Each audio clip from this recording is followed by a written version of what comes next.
मित्रों नमस्कार। ज्योतिष सीखे में आप सभी का हार्दिक स्वागत है। मित्रों, आज का हमारा विषय है चंद्र स्पष्ट करने का सूत्र। तो पहला सूत्र है विप्लवात्मक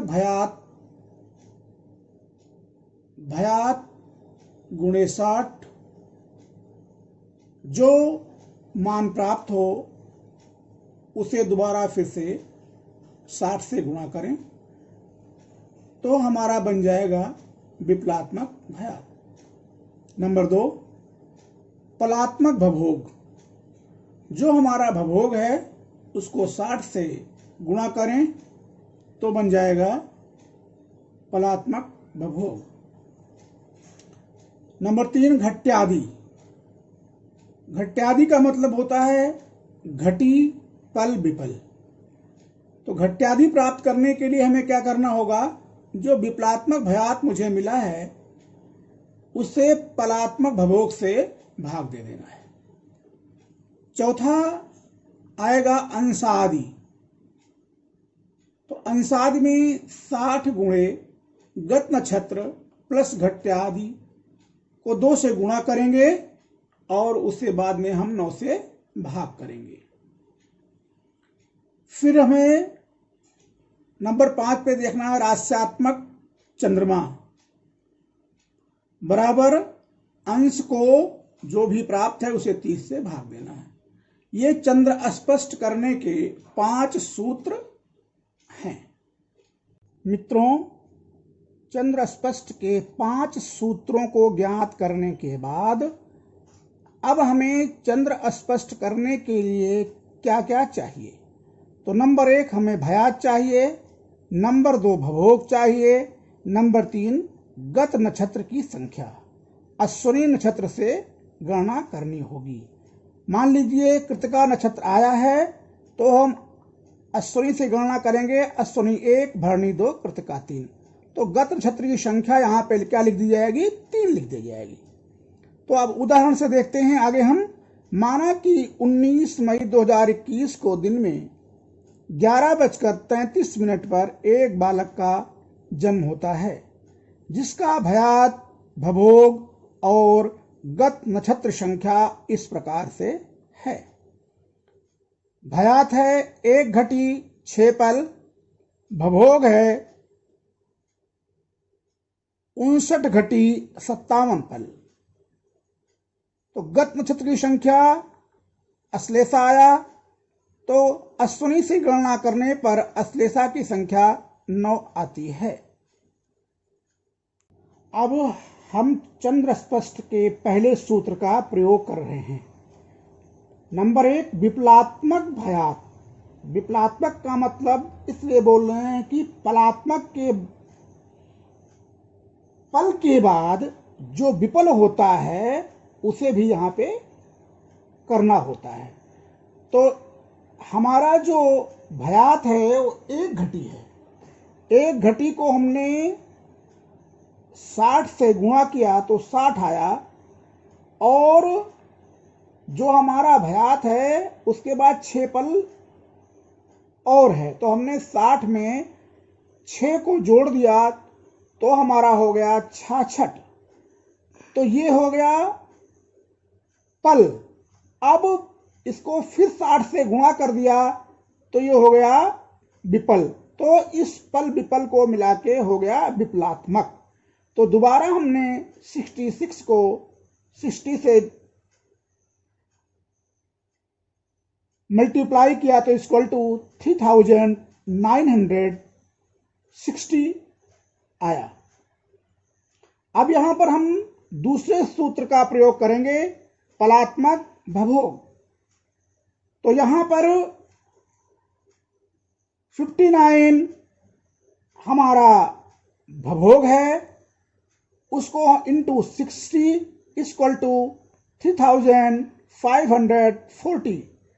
तो यहां पर भवभोग में पल भी बचे थे 57 तो उसको इसमें ऐड किया तो ऐड करने के बाद इक्वल टू 3597। तीसरे सूत्र का प्रयोग करेंगे घट्यादि। घट्यादि का मतलब होता है घटी, पल और विपल।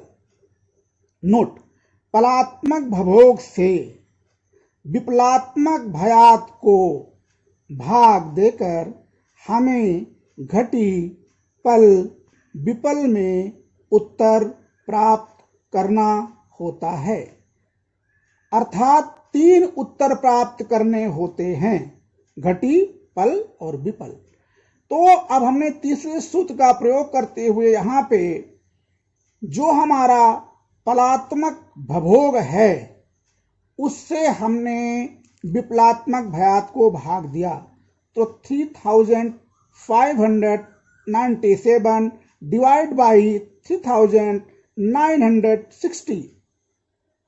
तो इसको यहां से डिवाइड करने पर हमें केवल यहाँ पे एक बार जा रहा है। ये एक बार का मतलब यहाँ पर इसको हमने डिवाइड किया तो 1 आया यहाँ पे, और हमने इसको माइनस कर दिया।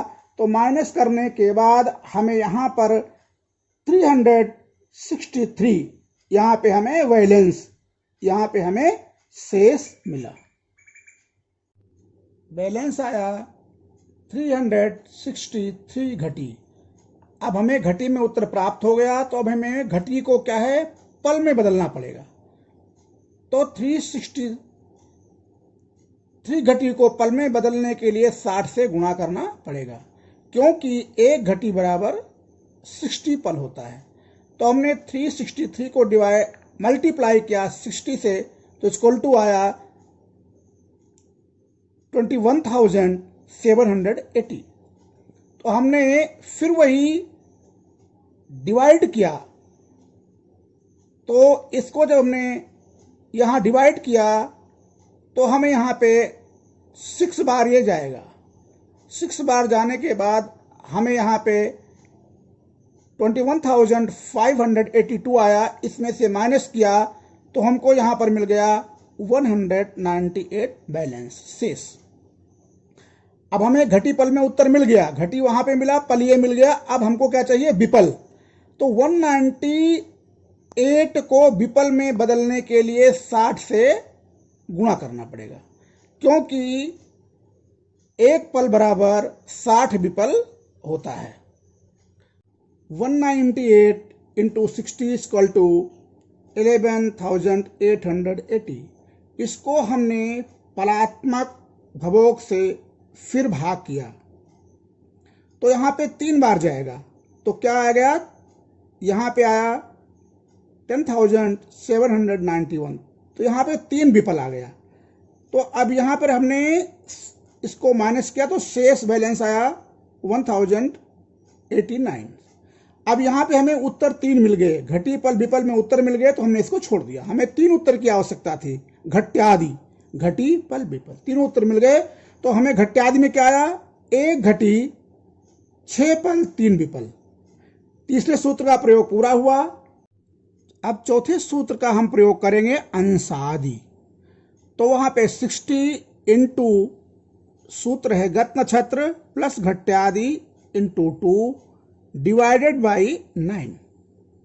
तो 60 आया यहाँ पे। गत नक्षत्र हमने आपको बताया था कि अश्लेषा नक्षत्र गत नक्षत्र है, जो अश्विनी से काउंट करने पर 9 नंबर की संख्या है। अश्विनी भरणी जब काउंट करेंगे तो यहाँ पे हमें 9 नंबर प्राप्त होगा।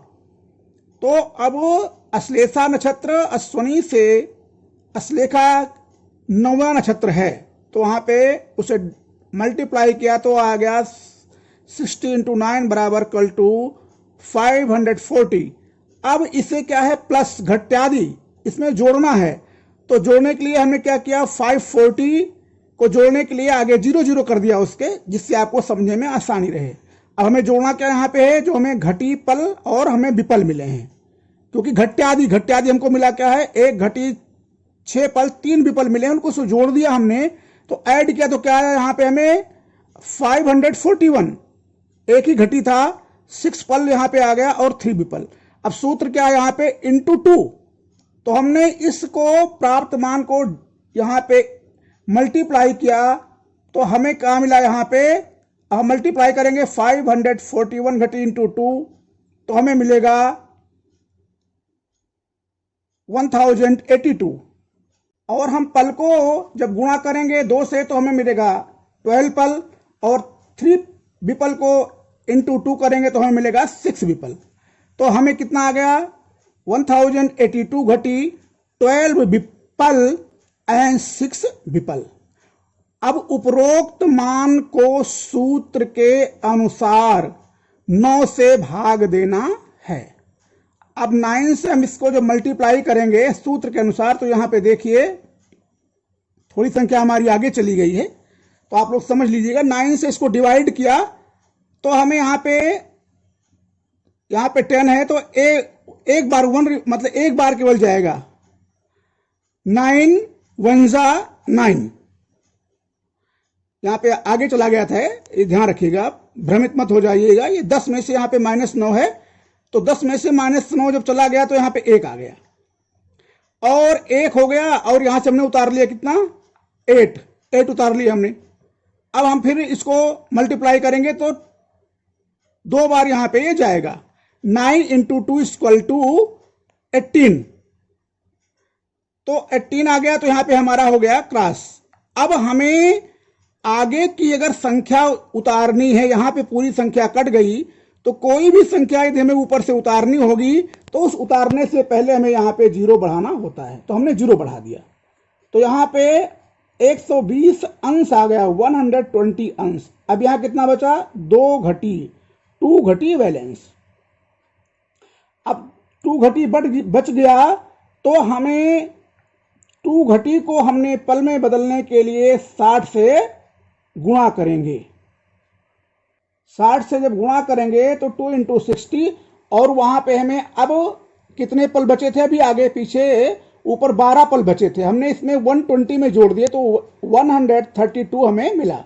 तो हमने फिर इसको डिवाइड किया 9 से, तो 9 1 जा 9, और 13 से -9 किया तो यहाँ पे 4 आया, हमने 2 को यहाँ पे उतार लिया, और फिर हमने मल्टीप्लाई किया यहाँ पे देखने के लिए, तो 9 इंटू 4 बराबर 36। फिर यहाँ पे बैलेंस कितना आया, 6 कला। अब 6 कला को हम विकला में बदलने के लिए 60 से हमें फिर गुणा में करना पड़ेगा। तो हमने शेष को 6 इंटू 60 इक्वल टू 360, और यहाँ पे जो हमारे अभी विपल बचे थे उनको हमने जोड़ दिया यहाँ पे, तो 366 हो गया। तो हमने फिर 9 से इसको डिवाइड किया, तो 9 को जब डिवाइड किया तो 9 इंटू 4 बराबर 36, तो 36 आया, तो यहाँ पे फिर कट गया। तो हमने आपको पहले बताया था, ऊपर की कोई संख्या अगर यहाँ पे कट जाता है तो ऊपर की संख्या उतारने के लिए हमें यहाँ पे 0 बढ़ाना पड़ता है, तो हमने 0 बढ़ा दिया। अब अंशादि हमारा क्या हो गया, 120 अंश आया, 14 कला और 40 विकला आया। अब हम चंद्रमा के 5वें सूत्र राश्यादि का प्रयोग करेंगे। तो एक राशि में 30 अंश होते हैं, इसलिए अंश को राशि में बदलने के लिए 30 से डिवाइड भाग देना पड़ेगा। तो 30 से हमने डिवाइड किया 120 को, तो यहाँ पे 4, 30 इंटू 30, 30 2 जा 60, 30 3 जा 90, 34 जा 120। तो यहाँ पे डिवाइड किया तो यहाँ पे क्या आ गया, 0 0 अंश आ गए। तो यहाँ पे 4 राशि हो गया, और चंद्र स्पष्ट क्या हो गया, 4 राशि ये हो गया हमारा 0 अंश, क्या 0 अंश, और 14 कला ये यहाँ पे है जो आया हुआ है अंश, 14 कला वहां पे मिला था, और हमारा ये 40 विकला। तो चंद्रमा स्पष्ट हो गया, 4 राशि 0 अंश 14 कला 40 विकला। नोट, चंद्रमा 4 राशि से 14 कला 40 विकला आगे है, इसलिए 4 राशि संख्या कर्क की होती है। तो कर्क, चंद्रमा कर्क राशि को पार कर सिंह राशि में है, अतः चंद्र स्पष्ट करते समय चंद्रमा को सिंह राशि में बिठा दिया जाएगा। मित्रों, हमारी चंद्र स्पष्ट करने की वीडियो यहीं पर पूरी होती है। हमारी वीडियो को ज़्यादा से ज़्यादा आप शेयर करें अपने मित्रों को, और जन कल्याण की भावना से इसे आगे बढ़ाते हुए आप भी लाइक, सब्सक्राइब और शेयर करें। धन्यवाद। फिर मिलते हैं अगली वीडियो में। नमस्कार।